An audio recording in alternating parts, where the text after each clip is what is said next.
साथियों, आज केंद्र और राज्य सरकार के प्रयासों से भी बहनों बेटियों के लिए नए नए सेक्टर खुल रहे हैं। आज हमारी बेटियां बड़ी संख्या में फौज और पुलिस में आ रही हैं। हर महिला को गर्व होगा, आज हमारी बेटियां लड़ाकू विमान उड़ा रही हैं।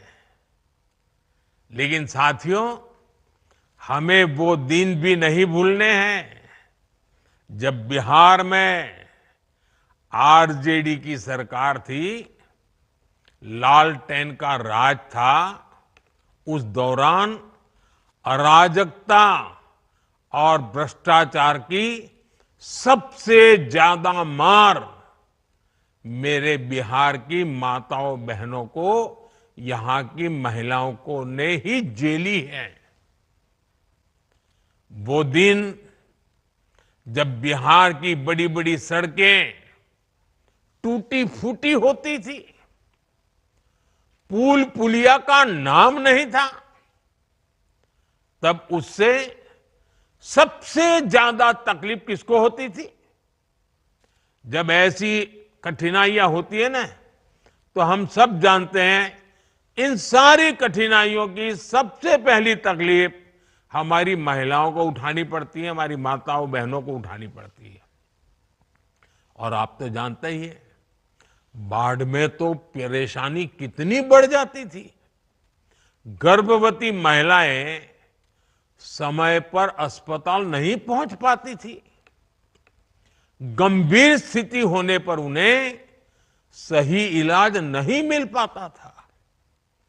इन कठिन परिस्थितियों से आपको हमारी सरकार ने बाहर निकालने के लिए दिन रात काम किया है। हम चाहते हैं कि इन मुसीबतों से आप बाहर निकले, और बहुत एक मात्रा में हम आज उसको कर पाए हैं। डबल इंजन की सरकार आने के बाद आप तो देखते हैं, बिहार में सड़कें बनने लगी। हम आज भी बिहार में कनेक्टिविटी को बेहतर बनाने में जुटे हुए हैं। इससे बिहार की महिलाओं को बहुत सुविधा होनी शुरू हुई है। माता बहनों, इन दिनों बिहार में एक प्रदर्शनी लग रही है, और जो 30 साल से छोटी उम्र की माताएं बहनें हैं ना, मैं उनसे जरूर कहूंगा कि ये प्रदर्शनी आप जरूर देखें।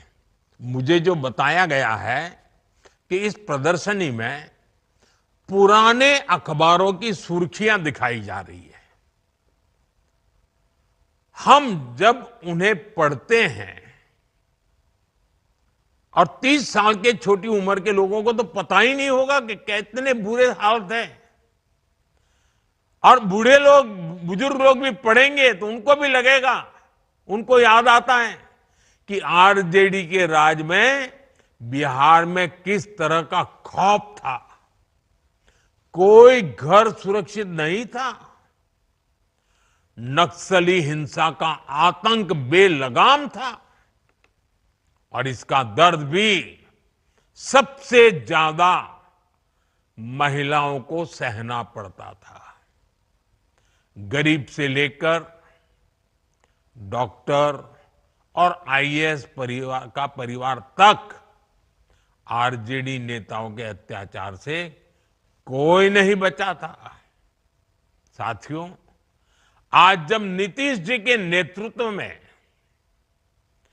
कानून का राज लौटा है, तो सबसे ज्यादा राहत मेरी माताओं बहनों बेटियों ने, महिलाओं ने महसूस की है। आज बिहार की बेटियां बेखौफ होकर घर से निकलती हैं। अभी मैं 4 बहनों को सुन रहा था, जिस प्रकार से बहन रंजीता जी ने, बहन रीता जी ने, नूरजहान बानू ने, और हमारी पुतुल देवी जी ने जिस प्रकार से आत्मविश्वास से बातें बताई, ये नीतीश जी की सरकार के पहले तो संभव ही नहीं था। उन्हें देर रात में भी कहीं काम करने की सहूलियत संभव ही नहीं थी। मैं जब भी बिहार आता हूं तो महिला पुलिसकर्मियों की इतनी बड़ी संख्या में तैनाती देकर मन को बहुत संतोष होता है। इसलिए आज हम सबको मिलकर ये प्रण भी करना है कि बिहार को फिर कभी, ये मेरे शब्द लिख के रखिए माताएं बहनें, अब बिहार को फिर कभी उस अंधेरे में नहीं जाने देंगे। अपने बच्चों को बर्बाद होने से बचाने का यही रास्ता है।